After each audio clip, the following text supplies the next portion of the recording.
하나님 말씀 같이 한번 보도록 하겠습니다. 지금 또 홈 오브 멀시로 지금 우리 성도님들이 또 많이 지금 멕시코 또 내려가셨는데요. 또 우리 잘 감당하고 돌아오실 수 있도록 기도해 주시면 감사하겠습니다. 자, 우리 같이 하나님 말씀 요한복음 5장 39절 말씀 같이 한 목소리로 읽도록 하겠습니다. 같이 읽겠습니다. 너희가 성경에서 영생을 얻은 줄 생각하고 성경을 연구하거니와 이 성경이 곧 내게 대하여 증언하는 것이니라. 아멘. 자, 우리 한 번만 더 읽어보도록 할까요? 같이 한 번 더 읽도록 하겠습니다. 너희가 성경에서 영생을 얻는 줄 생각하고 성경을 연구하거니와 이 성경이 곧 내게 대하여 증언하는 것이니라. 아멘. 자, 우리 아드 폰테스 시리즈를 이제 우리 종교개혁 시리즈 솔라로 오늘 같이 솔라 스크립추라 오직 성경이라는 제목으로 같이 말씀을 나누도록 하겠습니다.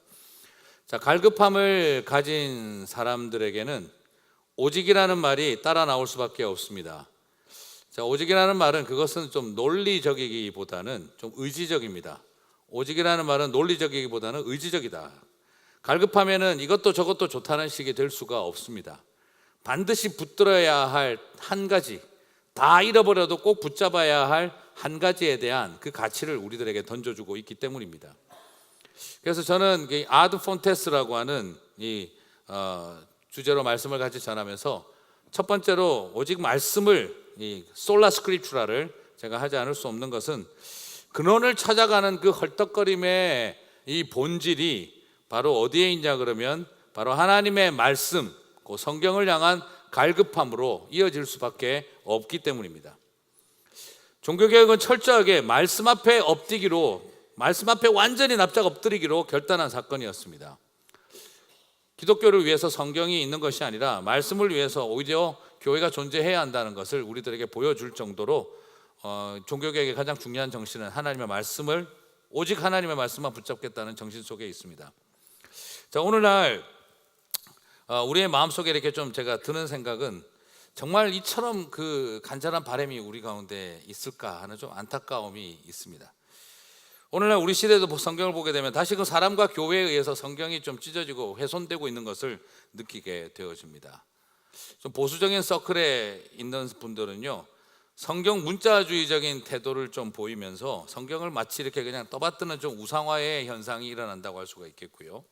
또 반대로 좀 진보적인 서클에 있는 분들은 성경이 마치 그냥 좀 리버럴한 이런 생각들은 성경이 마치 사람과 교회에 의해서 연구라는 명목으로 그냥 또 이렇게 찢어지고 또 짜깁기 되어져야 할 어떤 하나의 대상처럼 그렇게 여겨지기도 합니다. 이런 시대 속에서 오직 성경을 외친다는 것 자체가 마치 마지막 발버둥처럼 여겨지기도 하고, 그리고 또 한편으로는 서글퍼 보일런지도 모르겠습니다. 하지만 저는 이렇게 별로 서글프지도 않고, 그리고 별로 발버둥 친다는 생각도 들지 않습니다. 오히려 물건을 찾아 그 헐떡거리는 사슴의 그 가슴 속에 있는 그 아름다운 갈급함이 제 안에서 더 우러 넘쳐 흐르는 것이 아닌가라고 생각을 해봅니다. 오직 성경은 그 절실함과 처절함만큼에도 불구하고 참 진정한 아름다움이라고 밖에는 말하지 않을 수가 없습니다. 정말 그 사슴이 시냇물을 찾아 그 헤매이며 노래를 부르듯이 그 갈급함을 외치는 모습은 한편으로는 아름다운 모습이라고 생각을 합니다. 찬양 속에 담겨 있는 그 고백. 여러분, 저는 참 좋아하는 말 중에 하나가 성령으로서의 신학이라는 말인데요. Theology as doxology. 독살라지가 독사가 알랐다는 말이 아니고요. 독살라지가 바로 영광스러운 노래, 찬양송이라는 그런 뜻입니다. 영광의 그 영광스러움, 노래됨 이런 뜻인데요. 신학은 저는 노래라고 생각합니다. 신학을 공부하고 오직 성경이라고 하는 이런 것은 내가 앉아가지고 책상머리에서 펜대 돌려가면서 파악하고 이해해내는 게 그게 하나님을 아는 지식의 출발이 아닙니다. 하나님을 아는 지식의 출발은 나 같은 죄인과 나 같은 부끄러운 사람 존재가 그 하나님의 은혜 앞에 딱 섰을 때, 그 하나님의 은혜와 맞닥뜨렸었을 때, 그때 내 가슴 속에서 터져나오는 감탄사와 탄성이고, 그리고 거기서 울려 나오는 노랫소리가 그게 바로 하나님을 아는 지식의 출발이라는 것입니다. 하나님을 아는 지식은 철학을 공부하고 그리고 역사를 공부하고 사회학을 공부해서 이해해내는 지식을 말하는 게 아니라 나 자신에게 절망한 죄인이 내 안에 아무런 소망이 없다는 것을 발견한 한 사람이 위대한 하나님의 사랑과 그 은혜와 용서 앞에 딱 서는 그 순간 내 입에서 터져나오는 것이 감탄사고 탄성이고 거기에서 터져나오는 감격스러운 노랫말들이 그게 바로 하나님을 아는 지식의 출발이라는 것입니다. 그래서 신학을 공부하는 사람은 학문적인 성과에 의하여 하나님을 파악해가는 것이 아니라 나 자신에게 절망하여 하나님을 만나는 은혜 가운데 터뜨리게 된 감격스러운 노래가 내가 하나님을 향한 고백이라는 것이죠. 시편에 적혀있는 수많은 노래들은 정말 소망 없는 죄인이 그 은혜 앞에 서서 터져나오는 그 감격스러운 노래가 바로 오늘 우리가 읽고 있는 성경이 된 것처럼 바로 신학은, 하나님을 아는 지식은 노래라는 것입니다. 저는 그래서 그 노래가 모인 것이 바로 성경이었던 것처럼 이 오직 성경을 추구하는 마음은 바로 그런 시인의 감수성을 가지고 아름다움을 추구하는 감격과 탄성의 결과가 아니겠나, 저는 그렇게 생각을 해봅니다. 오늘 근원을 찾아가는 마음으로 첫 시작인 오직 성경을 한번 살펴보고자 합니다. 이것은 종교적인 이데올로기를 가르치는 것도 아니고 이것이 어떤 우상화를 말하는 것이 아니라 이것이 바로 시인의 감수성으로 노래되어진 성경을 나도 그것을 아름답게 추구하고 싶다는 그런 고백이 되었으면 좋겠습니다. 오늘 그런 의미에서 오늘 오직 성경이 무엇을 의미하는지를 좀 살펴보겠습니다. 먼저 저는 우리가 어떻게 성경을 잘못 사용하고 있는지를 네 가지를 먼저 좀 보여드리고, 그리고 우리가 오직 성경이라는 말이 가지고 있는 네 가지 의미가 무엇인지를 살펴보도록 하겠습니다. 그 뜻은 설교가 길 것 같다는 뜻입니다. 네, 내용이 많습니다. 그래서 제가 좀 말을 좀 빨리 하도록 하겠습니다. 자, 우리가 성경을 사용하는 데 있어서 네 가지의 잘못된 태도가 있습니다.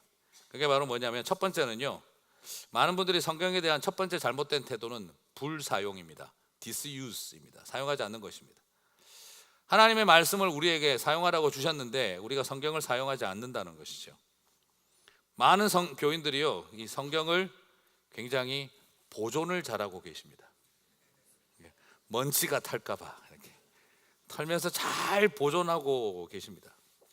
그래서 너무 잘 보존하다 보니 주일날 올 때 한 번만 손 떨리면서 이렇게 들고 오시는 경우가 많이 있습니다.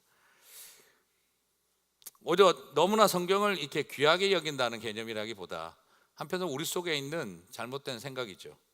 마치 팔만대장경 관리하고 있듯이 성경을 관리하고 있다는 것입니다. 문화재 보호하듯이 성경을 보호하고 있다는 것이죠. 오히려 이것이 우상화이고 종교화된 성경 이해입니다. 오히려 성경을 무가치하게 만드는 것입니다. 성경은 팔만대장경처럼 문화재가 아니라 헤어지고 닳아서 사라지고 없어져야 하는 것입니다.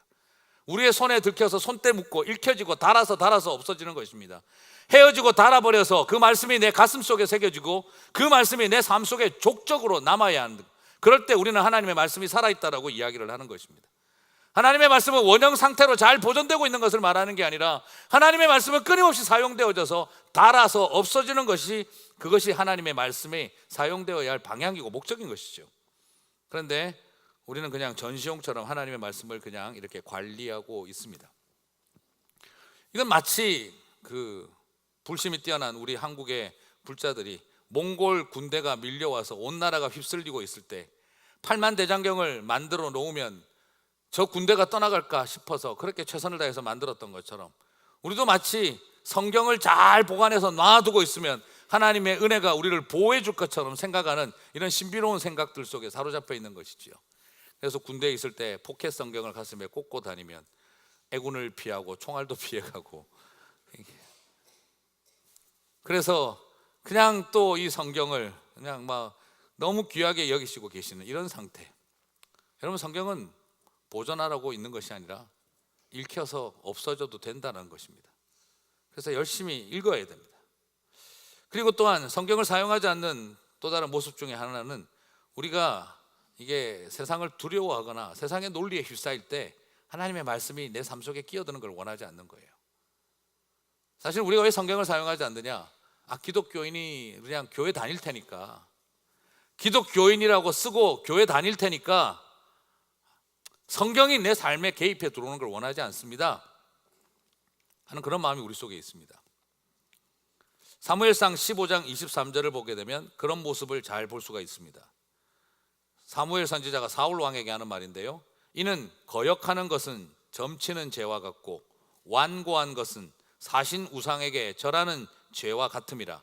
왕이 여호와의 말씀을 버렸으므로 여호와께서는 왕을 버려 왕이 되지 못하게 하셨나이다. 사울 왕을 향해서 사무엘 선지자가 말합니다. 당신은 지금 점치는 죄를 짓는 것과 같고 우상을 숭배하는 죄를 짓고 있습니다. 내가 언제요?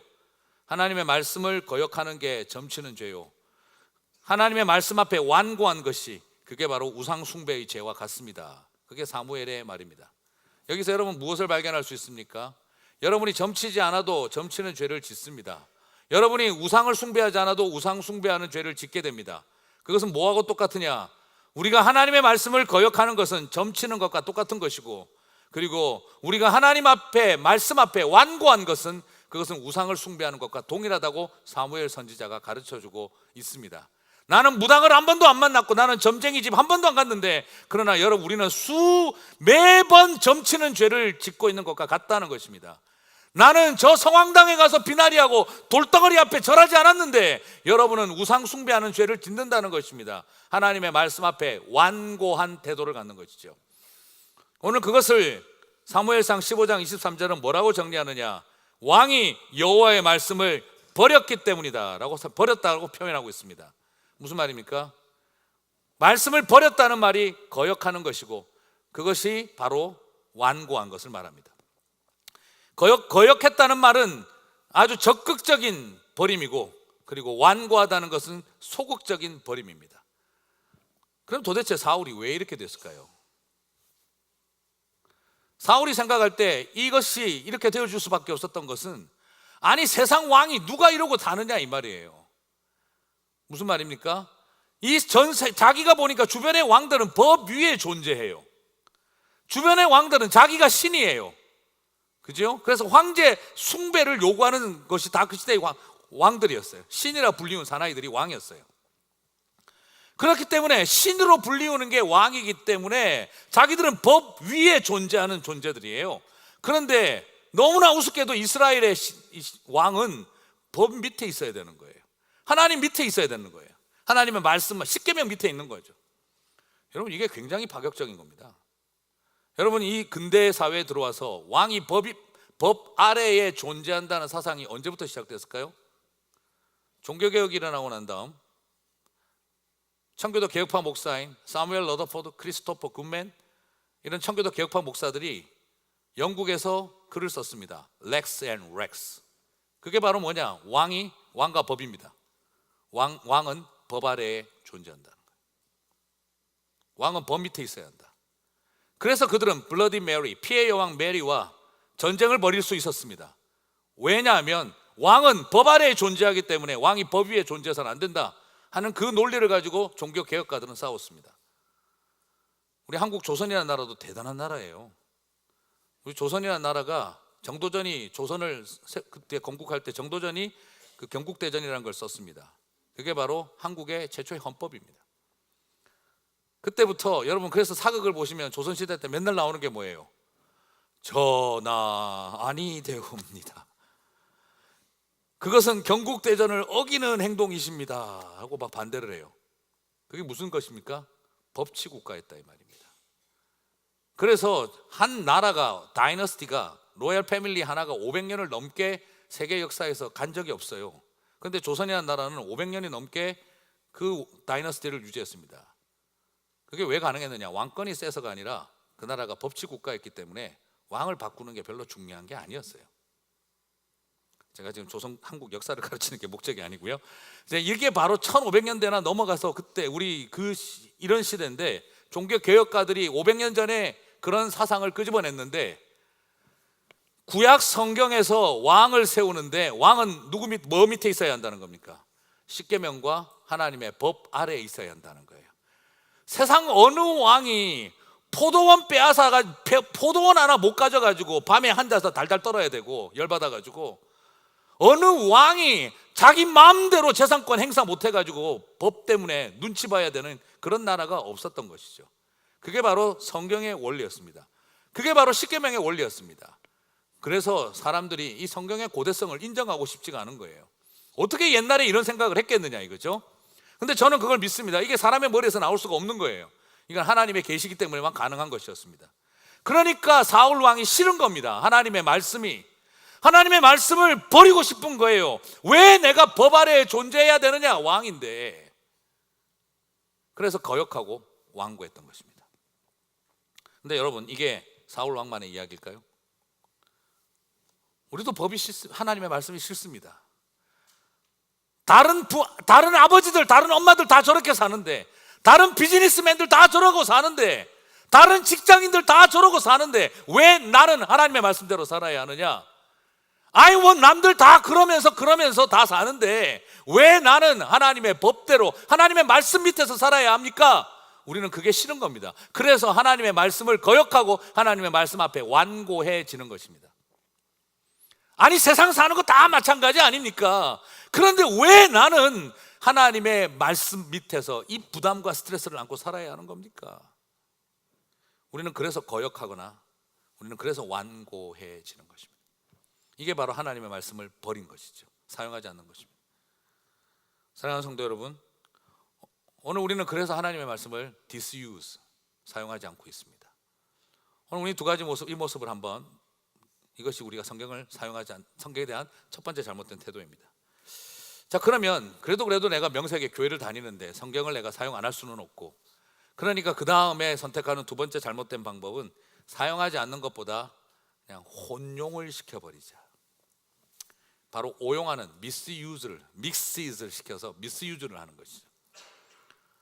여러분, 정말 잘 몰라서 잘못 사용하는 경우도 있지만 대부분이 의도적으로 내 생각과 자기 근거를 정당화시키기 위해서 성경을 미스유즈하는 경우가 많습니다.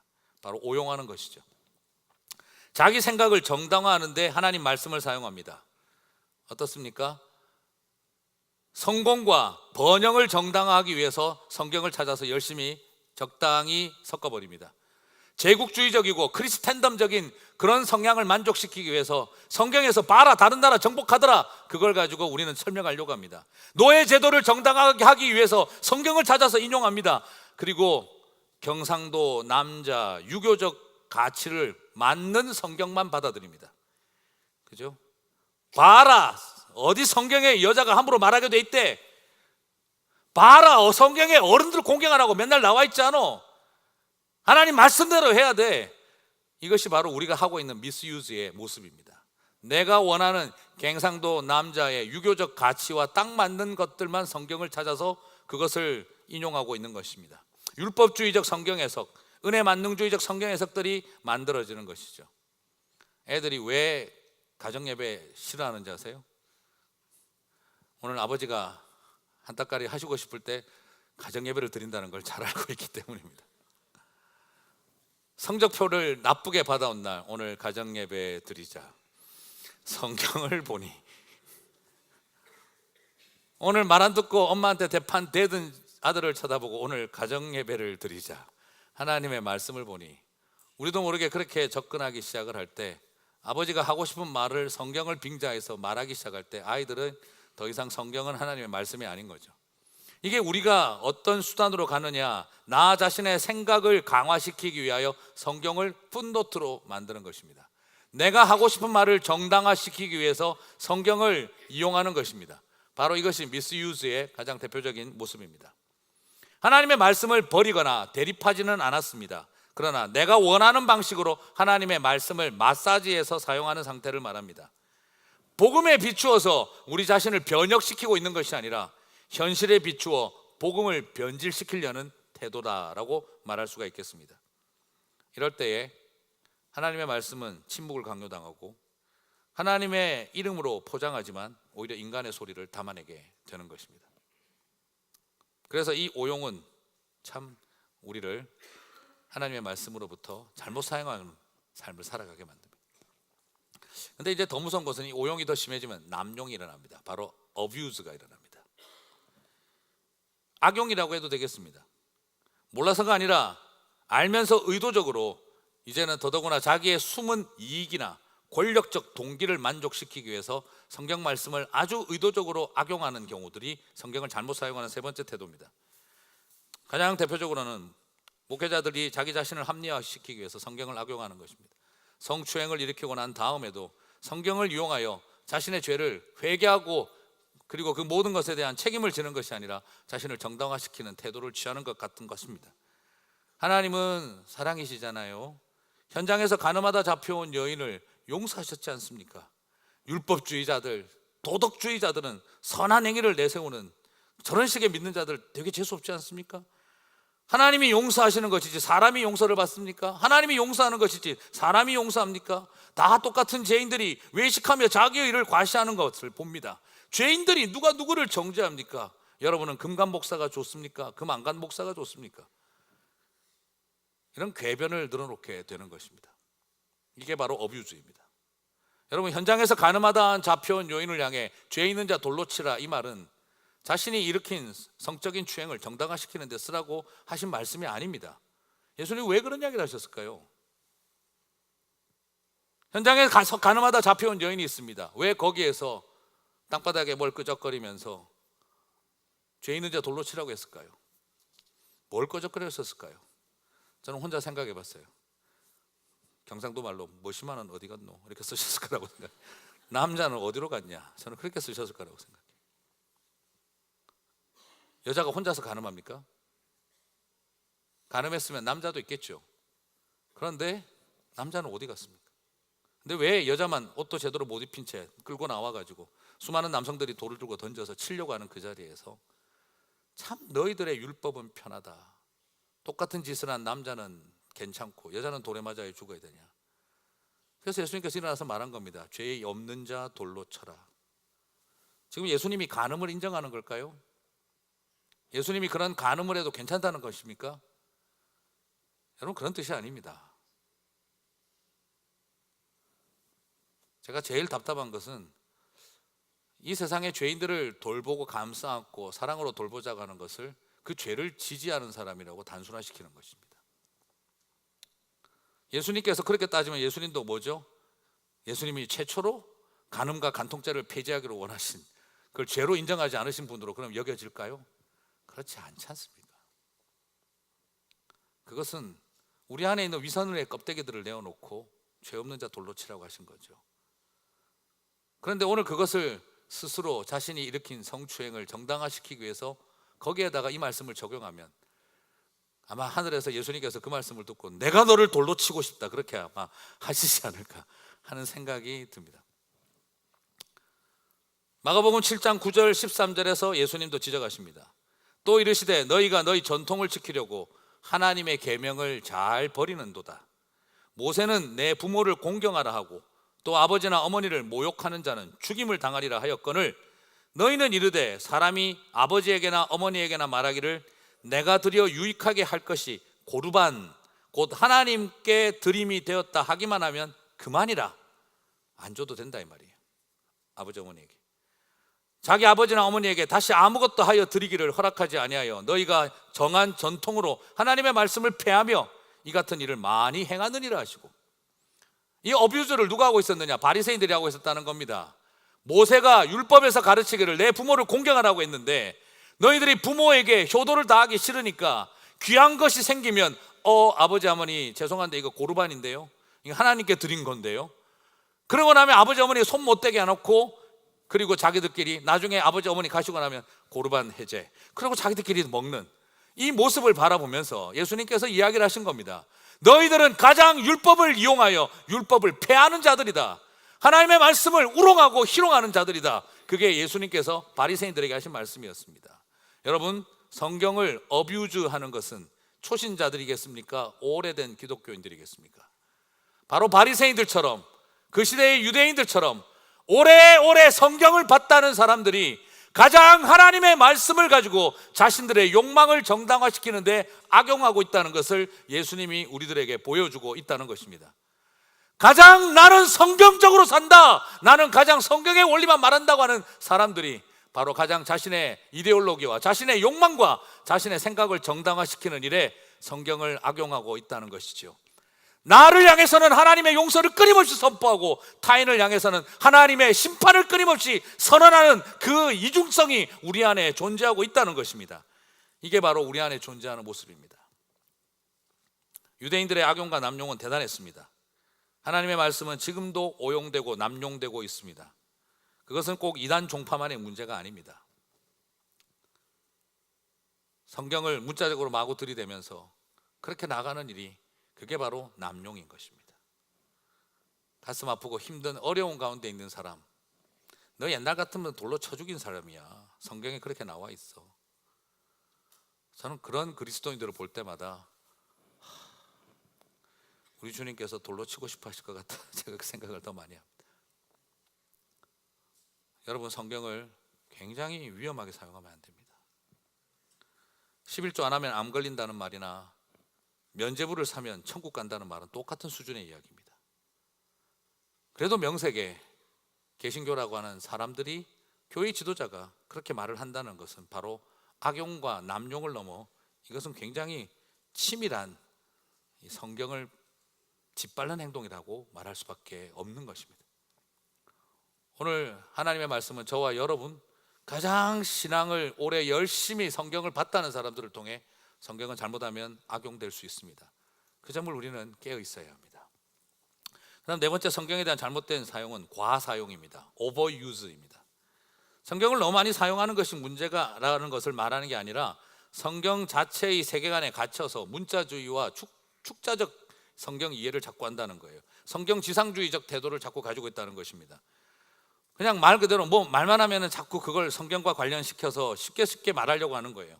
성경의 시적 표현들을 전체적으로 배경과 문화적 배경을 이해하지 않은 채 그냥 심층 구조가 아니라 표면 구조만 따가지고 와서 그걸 가지고 그냥 그 문자적 적용을 하는 것입니다. 그건 굉장히 성경을 잘 사용하는 것처럼 보이지만 가장 성경을 폄하하는 행동입니다.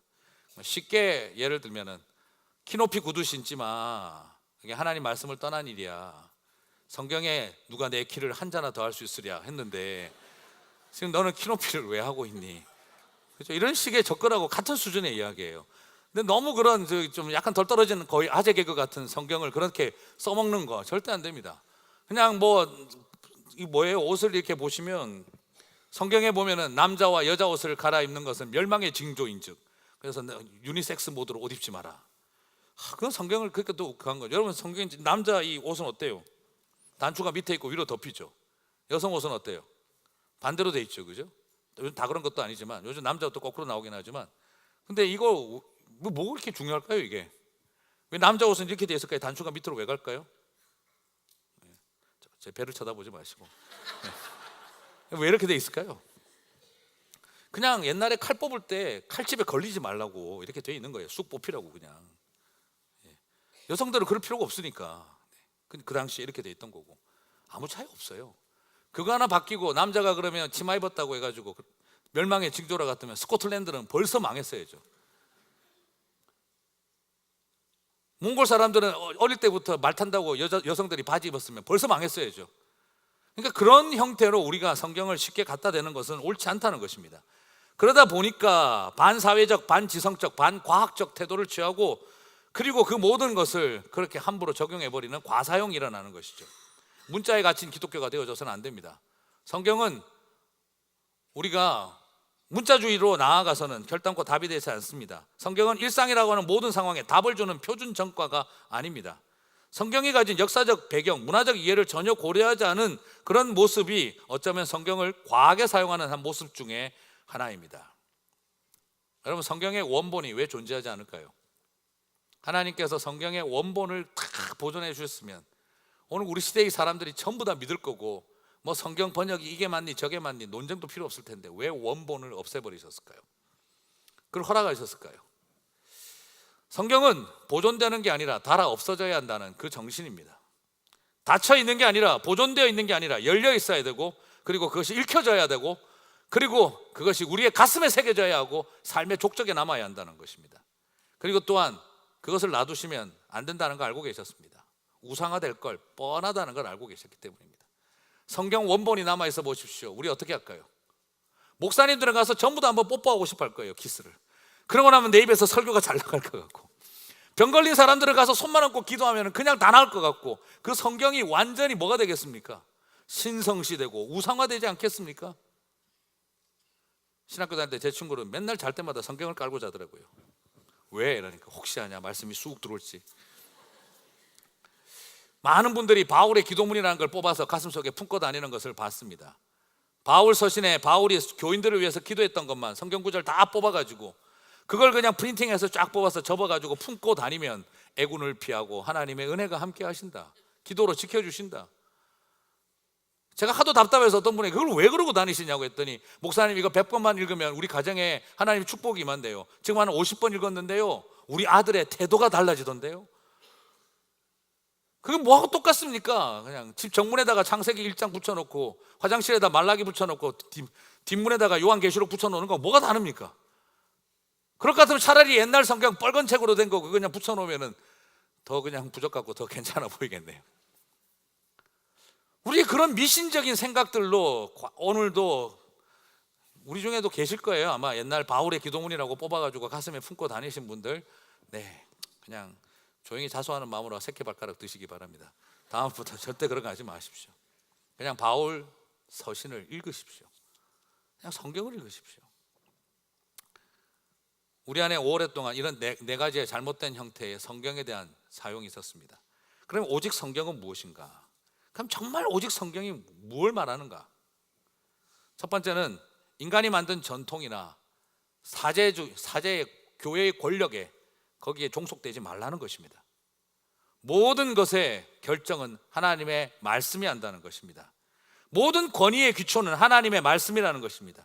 교회가 성경의 권위보다 높아지고, 당회가 성경의 권위보다 높아지고, 담임 목사가 성경의 권위보다 높아져서 내가 판단하고 결정한 것을 무조건 들어가라는 그런 어떤 하나님의 말씀을 넘어선 권위를 갖는 것이 아니라는 겁니다.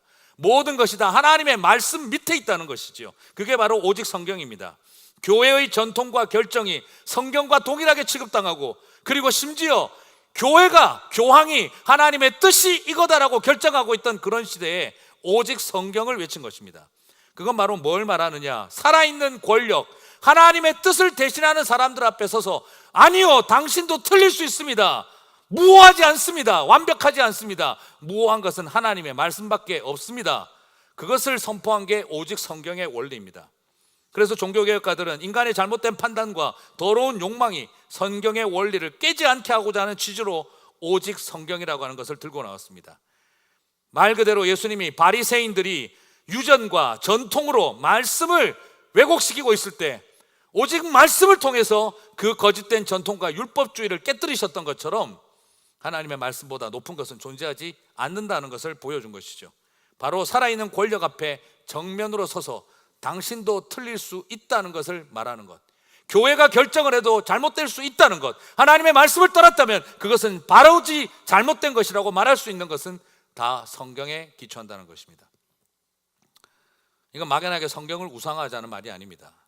사람과 권력이 하나님의 뜻을 결정할 수 없음을 도전하고, 그게 교황이든 왕이든 그게 누구든 어떤 사제든 우리는 그것이 하나님의 뜻으로부터 떠났다면 프로테스트 할 수 있다 하는 것, 그게 바로 종교개혁의 오직 성경의 원리의 출발이었습니다.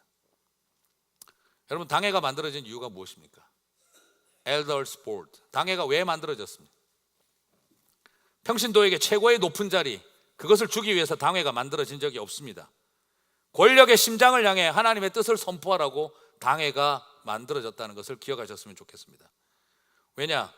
영국에서 국교회와 그리고 청교도, 퓨리탄들이 굉장히 많은 갈등이 있었습니다. 그게 바로 교회론이었습니다. 영국의 청교도들이 스스로 그 다음부터 자신들을 장로교로 규정하기 시작을 했습니다. 그게 목사와 장로가 주인이다, 교회다, 이런 뜻이 아닙니다. 왜 그들은 장로교라고 스스로 개혁파가 장로교라고 이름을 붙였느냐? 그것은 바로 수장론 논쟁 때문이었습니다. 수장, 머리 숫자의 대장 장자 논쟁입니다. 교회의 최고 의사 결정자가 누구냐? 교회의 방향을 누가 결정하느냐? 당연히 영국 국교회는 그게 누구라고 정했겠습니까? 왕이라고 한 거죠. 교황은 아니지만 이제는 왕이 그것을 결정해야 한다. 그런데 청교도들은 모여서 그렇지 않다, 평신도들이 민주적 절차를 통해 투표로 뽑은 교회의 대표가 하나님의 말씀에 기초하여 최종적인 결정을 해야 한다. 그게 바로 장로교의 원리였습니다. 그러므로 당회는 왜 만들어졌느냐? 당에는 바로 왕의 명령도 틀렸으면 거부할 결단을 하기 위해서, 그리고 왕을 향해서 잘못되었으니 고치라고 말하기 위해서 하나님께서 세우신 것이 당회라고 생각했다는 것이지요. 무엇의 기초에서요? 하나님의 말씀의 기초에서라는 것입니다. 그래서 왕의 결정과 명령을 거부하고 교회의 방향을 결정할 수 있다고 생각한 것이 당회였습니다. 왕의 교서보다 더 중요한 건, 교황의 칙서보다 더 중요한 건 바로 하나님의 말씀이다 하는 것이었습니다. 여러분, 이게 바로, 그래서 영국의 청교도들이 이 미국 땅에 와서 제일 먼저 한 일이 왕제도를 없애고 국민 투표로, 민주적 절차로 대통령을 뽑는, 바로 민주주의를 자리 잡게 만든 것이 바로 청교도의 신앙의 원리였던 것입니다. 그렇기 때문에 그들은 블러디 메리, 피의 여왕 메리와 그처럼 강력한 싸움을 할 수가 있었던 것입니다. 그러므로 저는 여러분에게 이런 이야기를 좀 드리고 싶습니다. 우리 안수 집사님들이나 모두 마찬가지겠습니다만, 당회원이 되기 위해선 성경을 알아야 합니다. 당회가 해야 할 일은 바로 하나님의 말씀에 기초해서 모든 것을 결정하는 곳입니다. 그러므로 성경을 읽지 않은 사람은 장로님이 되면 안 됩니다. 1년에 한 번이라도 성경을 읽지 않는 사람은 장로님이 될 자격이 없는 겁니다. 그리고 장로님이 되고서도 성경을 읽고 있지 않다면 스스로 부끄러워할 줄 알아야 합니다. 목사님도 마찬가지입니다. 목회자가 되어야 할 이유는 하나님께 말씀을 전하는 일입니다. 그런데 목회자가 말씀을 읽고 있지 않다, 부끄럽게 여기고 그만둬야 합니다. 그리고 그 속에서 하나님 앞에 엎드려야 합니다. 성경 한 번도 읽지 않고 하나님 앞에 부름받을 거라고 착각하면 안 됩니다. 하나님의 말씀을 모르는 사람이 어떻게 하나님의 말씀을 근거로 하나님의 뜻을 결정하는 일에 책임감을 가질 수가 있습니까? 그래서 결단코 일어날 수 없는 일입니다. 그러므로 일독교실 많이 들어가시기를 바랍니다. 큐티 열심히 하시고 매일 성경 열심히 보시고, 그리고 커피 브레이크도 하시고 열심히 하시기를 주님의 이름으로 축복합니다. 결론이 좀 너무 쉽게 가는 것 같긴 합니다만, 그러나 여러분, 그래서 말씀 앞에 서셔야 합니다. 개신교인으로서 가장 중요한 것은 저와 여러분에게 하나님의 말씀입니다. 두 번째로 좀 더 현실적으로 이야기를 하면요, 당시 오직 성경은 오직 돈이라고 하는 논리와 가장 대척점을 이루는 의미를 가지고 있습니다. 종교개혁은 돈의 감옥을 깨고 나올 수 있도록 만들어준 것이 바로 오직 성경이라고 하는 원리였습니다. 그 당시 시대를 한번 생각해 보겠습니까? 바로 돈의 논리에 의해서 진리가 좌우되고 있던 시절이었습니다. 돈의 논리에 의해서 구원과 천국이 결정되고 있던 시대였습니다. 성 베드로 성당을 짓기 위해서 돈이 필요하니 면죄부를 팔아서 당신들이 그 면죄부를 돈 주고 살 때 당신의 사랑하는 사람들이 여러 개서 천국으로 옮겨진다. 돈의 논리가 진리와 구원과 천국을 규정하던 시대였습니다. 그때 그들이 들고 나온 것은 오직 성경이었습니다. 이 세상을 움직이는 것이 돈의 논리가 아니라, 우리는 이 세상이 돈의 논리가 교회를 어지럽히는 것이 아니라 하나님의 말씀만이 이 교회를 움직여 가야 한다는 것, 그게 바로 오직 성경의 원리였다는 것이죠. 그러므로 오직 성경은 놀랍게도 돈의 권력을 공격하는, 정치 권력을 향한 도전이 아니라 돈이라고 하는 권력을 향한 가장 강력한 도전이 바로 오직 성경이라고 하는 원리였습니다. 그래서 종교개혁사를 연구한 학자들은 이렇게 정리합니다.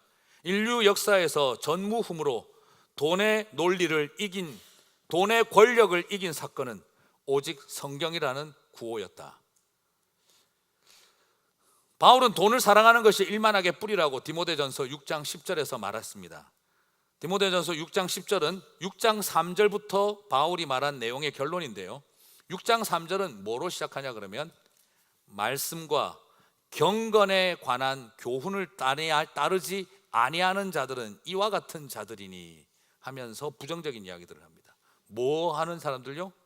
말씀과 경건에 관한 교훈을 따르지 않는 사람. 이게 바로 뭡니까? 성경의 원리대로 살지 않는 사람들은 이 모양인데, 그 결론이 뭐라는 거죠? 왜 그럼 이렇게 됐느냐? 돈을 사랑함이 일만하게 뿌리라. 돈 자체가 죄라는 말이 아닙니다. 돈을 향한 사랑이라는 거예요.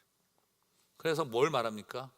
하나님의 말씀을 향한 갈급함을 잃어버린 사람들, 이렇게 살아가는 이유는 그 안에 돈을 향한 갈급함으로 가득 찼기 때문이다. 바로 오직 성경은 오직 돈이라고 하는 세상의 논리와 가장 대척점에 이룬 하나님의 강력한 도전이었습니다. 그래서 우리는 오직 성경을 알아야 합니다. 오직 성경을 외쳐야 하는 겁니다. 세 번째, 오직 성경의 의미는, 세 번째 의미는 무엇인가? 그것은 바로 사제에게 집중된 성경 읽기와 해석의 기득권을 모든 평신도들에게 돌려주었다는 것입니다. 제가 말씀드리고 싶은 것은 근원을 향하여 아드 폰테스를 외쳤던 그 사람들이요, 두 가지를 열심히 했습니다. 첫 번째는 헬라어와 히브리어를 공부해서 성경의 원전을 보는 것을 무지무지 열심히 했고요, 그다음에 두 번째 한 일이 그 성경을 독일어로 영어로 번역하는 일을 두 번째로 열심히 했습니다. 그 시대의 사람들은 거룩한 언어는 라틴어라고 생각했고, 그 거룩한 언어인 라틴어를 함부로 번역하는 일은 신성모독으로 여겼습니다. 그래서 우리가 알고 있는 위클리프, 그 위클리프는 성경을 영어로 번역한 채로 사형을 당했습니다. 단지 성경을 영어로 번역했다는 이유, 그것 때문에 죽임을 당했습니다. 그래서 종교개혁가들은 제일 먼저 그들이 하나님 앞에 아드 폰테스, 근원을 찾겠다는 결단을 하고 난 다음 제일 열심히 한 것이 정말 성경의 오리지널 텍스트가 뭐라고 말하고 있느냐, 그걸 위해서 헬라어 히브리어를 목숨 걸고 공부를 했고, 그리고 그 결과로 인해서 알게 된 것을 가지고 공부한 사람들만이 성경 해석에 대한 권한을 독점하는 것을 선택한 것이 아니라 그걸 통해 뭘 한 거죠? 성경을 누구든지 평신도들이 읽을 수 있도록 영어와 독일어로 번역하는 일에 생명을 걸었다는 것입니다. 사랑하는 성도 여러분, 여러분의 손에 성경이 들려지는 일에 누군가는 목숨을 걸었습니다. 사도 바울이 말했지 않습니까? 너희 안에 역사하시는 이는 하나님이시니 너희 스스로 구원을 이루라. 너희 스스로 구원을 이루라. 인간이 어떻게 스스로 구원을 이룹니까? 바울이 무슨 뜻으로 말했을까요? 하나님을 무시하고 인간의 자율적 구원을 이루라는 뜻일까요? 스스로, 너희 스스로. 인간의 자율적 구원, 하나님 배제한 인간의 자율적 구원을 말하는 게 아닙니다. 이 속에 담겨있는 의미는 빌립보 교인들에게 내가 있을 때나 없을 때나, 바울이 떠날 것을 전제로 하고 있어요. 내가 있을 때나 없을 때나 너희 안에 역사한 이는 하나님이시니 너희 스스로 구원을 이루라. 여기서 스스로는 누구와의 관계에서죠? 하나님과의 관계가 아니라 바로 바울과의 관계에서입니다. 다시 말씀드리면 사도 바울의 가르침은 사제중심주의적 사고를 벗어나라는 것입니다. 너희 안에 계시는 이가 누구라는 거예요? 하나님이 계시지 않느냐는 것입니다. 그렇기 때문에 나 바울에게 의존적인 신앙생활 하지 말고 너희 스스로 하나님과의 관계 속에서 구원을 이루어 가라는 것입니다. 여기에서 바울의 가르침도 마찬가지고 성경에 나타나는 원리도 마찬가지고, 바로 성경은 오늘 오직 성경의 원리는 바로 뭘 말하느냐, 더 이상 라틴어를 알고 있는 사제들에게 배워서 그들이 이거라 그러면 저거고 저거라 그러면 저거고 해야 되는 그런 것이 아니라 여러분들에게 여러분의 언어로 된 성경을 줄 테니 하나님의 뜻이 무엇인지 알고 그 뜻대로 살아가라는 것이었습니다. 바로 만인 제사장적 가르침을 가장 기초가 된 것이 바로 오직 성경이라는 것입니다. 그러므로